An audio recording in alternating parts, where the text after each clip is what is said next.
Hey YouTube, it's Austin. How's it going? Sorry, I got some real bright light coming in here, which makes me look just like really, really pale. I am pretty pale, but not as pale as this light is making me look. Anyway, guess what? I'm on T. It's real. Here I am. I'm really excited about it. I had my first shot of tea yesterday at 4:30, so I have now been on tea for, what the heck time is it? It's new. It's 11:30. So 4:30 to 4:30 is 12, 5, 6, 7, 8, 9, 10, 11, 12, 13, 14, 15, 16, 17, 18, 19. I've been on tea for 19 hours. Math. Yeah, and I feel really good. I went to the Transgender Health Center in Minneapolis because they have a free shot clinic, and they have health care professionals, registered nurses and things who come in and help you with your shots. And so my doctor said, go get your prescription, take it to the health center, and then they will teach you how to do a shot. So I got my prescription. Should I get it? Hold on, let me go get it. Okay, so I got my prescription. It came in this little box. This is it. Can you see this tiny, tiny bottle? It's so little. Look how big it is, like compared to my hand. It's tiny. So I got this little bottle, and I got syringes, and I got like alcohol, what do you call them? Wipes, alcohol wipes, to wipe the area that you're going to be injecting, and to wipe the top of the testosterone bottle to make sure there's no germs that you're like getting on the needle. I got needles galore because you have one needle that comes on the syringe, and you can use that needle to inject if you want, but you have to put another needle on to actually take the stuff out of the testosterone bottle. And then there's a third needle that they gave me that they actually recommend using for injection, not the one that comes on the syringe. So you got the syringe, the withdrawal needle, and then the injection needle, and it's a lot of needles. You got to learn how to put them all on the thing, on the syringe. So you have to learn how to do all that without creating an unsterile environment. So I'll probably end up going back to the Trans Health Center a couple of times because I have to take one shot per week. So I'm probably going to keep going back there on Fridays to have them do my shot for a couple of weeks until I feel more comfortable with it, because it's just so much better to have somebody who's like, yeah, I give people shots all the time, and I'm wearing my latex gloves, and like, you know, somebody who knows what they're doing. So I'm probably going to go back there for a couple of weeks before I learn how to self-inject. And it's free. They're really awesome there. They gave me a sharps container in case I want to start doing my own shots, and I put my sharps in the container, and then I bring the container to them, and they dispose of them for me. So they're great. Transgender Health Center. It's on Chicago Avenue in Minneapolis. Go check them out. They're great. If you live in Minneapolis or St. Paul. Yeah, so I went and I got my first injection. I got it in my thigh. I'm taking 0.1 milliliters per week, which is 10 milligrams. Which is kind of a small dose, but like we're starting me out small. Here's the thing about testosterone. If you start your body on testosterone and start at too high a dose, or for instance, like if my doctor was like, hey, I'm prescribing you 10 milligrams per week, and I was like, oh, that's such a small dose, I think I'll up it myself without consulting my doctor. Don't do that.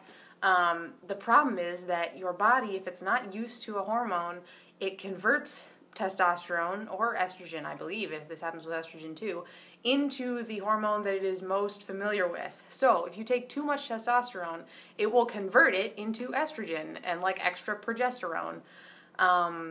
So don't do that, because you'll just totally counteract what you're trying to do. So I'm starting out on 10 milligrams. I go back in 6 weeks to do more blood work and stuff, and then she's gonna up my dose from there. So that's what's going on. I had my first shot. I'm feeling good. It was my tea birthday yesterday on the 7th, which is cool. Yeah, so everything's pretty good. I don't feel 19 hours on tea. I don't feel any different really yet. But I feel different. Sorry if there's whistling behind me. I've got a radiator that whistles when it turns on. I feel different mentally the last couple of days as I've been like preparing for my first shot.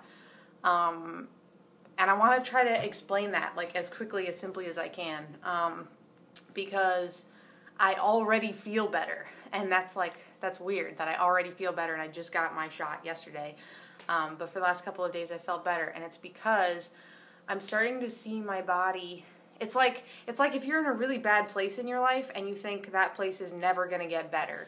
That's a real hope crusher, you know, to think like this is all it's ever going to be. This is going to be the way it is forever.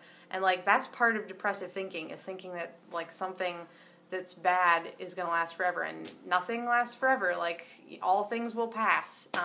So you have to remember that. But to feel that about your body, to feel like my body is never going to be better than this, or like not better, but like the way that it's supposed to be, like you're stagnant, and you know that it's not going to change that much. Like I have been working out since I was in high school on the Olympic weightlifting team, and like I have tried sometimes in unhealthy ways to get my fat percentage down and to lose weight and to try to like make my body into the way I felt like I was supposed to look. And there comes a point when you realize no matter how much I don't eat, no matter how much I work out, my body is never going to be male. You know, like no matter what you do in your, like, you know, besides medically transitioning, your body is not going to be the way you think it's supposed to be. And that is a really difficult place to be in mentally, to think like, no matter what I do, my body is never going to be the way it's supposed to be. But in the last couple of days, that thinking has changed to be like, hey, you know what? Now my body actually is going to change the way it's supposed to change, the way that I've been waiting for it to change and trying to work for it to change for so many years.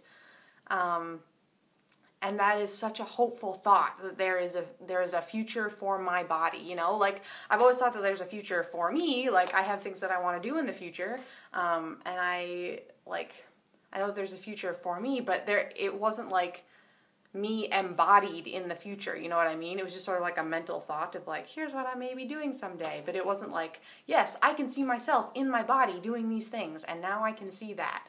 So I don't know if that makes any sense. Probably doesn't make any sense if you're not actually trans, and feeling that disconnect between your mind and your body. But I just felt really good and really hopeful, and like two things. First of all, I feel like my body is my friend now. Like I feel like we are gonna, like, it sounds weird, but because there is such a disconnect between my body and my brain, it's like, I think of us as like we in a sort of weird way, like me and my body, me and my friend, my body, which is great because it used to be like me against my body, you know, like my brain and my putting energy and thought into trying to do something that my body could not do, literally did not have the ability to do.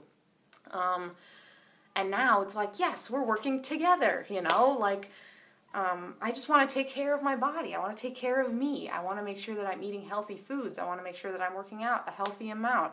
I want to make sure that I am stretching and like sitting up straighter so I don't mess with my back. And like, I just feel like I'm working holistically now instead of working with my mind against my body. Yeah, I know I said two things, but I can't remember what the other thing was. Oh, I know what the other thing was. It was this feeling that I actually am starting from a really good place. Feeling good about my body in a sense of like, yeah, this is not exactly how I want it to be forever, but I'm starting with really good like raw material, if that makes sense. Like I'm happy with a lot of things about my body. I like being tall. I really like my arms. My arms are good. I like my nose, I like my eyes, and like these are all things that are not going to change. I mean, I might get more muscly, but like, you know, those are things that are not going to change. The things that I like about myself aren't going to change. The things that are causing me like distress, those are the things that are going to change. So I guess, yeah, doing a markup, like a little tiny inventory of tea things that I'm excited for. I am really excited for my voice to drop because I watched The T Word, Laverne Cox's documentary, The T Word, the other day, and there's this great moment where this guy, he was talking about like pre-T and his voice pre-T. And he was like, yeah, I used to go into restaurants and whatever, and they'd be like, hey, sir, you know, what can I do for you? And I'd be like, I'd like a roast beef sandwich. And then they call you ma'am. And I was like, yes, I know, I feel that. Like, I get read as male so much of the time, but the minute I speak, ruins it. So I'm really excited for my voice to drop. I'm really excited to be able to sing in a register that, like, I associate with myself, if that makes sense. Like, when I hear recordings of myself singing, I'm like, oh, is that my voice? So I just, yeah, I'm excited for my voice to drop. I'm excited for the fat redistribution and the muscle growth, and I'm going to be feeding my body and exercising in a way that is good for me to move forward with that. Yeah, things that I am a little nervous about.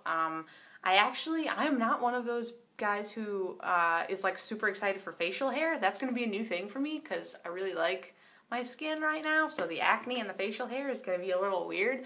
But the good thing is that facial hair is like the last thing to come in. Good news for me, not good news for other guys who are like, yes, I want it. But facial hair usually doesn't even start becoming a real thing until like a year on T. So I got a long time to get to see how I feel about that. I mean, I'm going to start shaving first because I don't want a creeper mustache. So, yeah, so that's something that I'm a little like, oh, we'll see how that goes. But everything else I'm really excited for. Yeah, so anyways, here's my 19 hours on T video. Here's my voice, 19 hours on T. And yeah, that's all I got for you guys. Sorry, this was kind of a long video. The other ones will probably be shorter, but I just feel like I have a lot to say because I'm excited.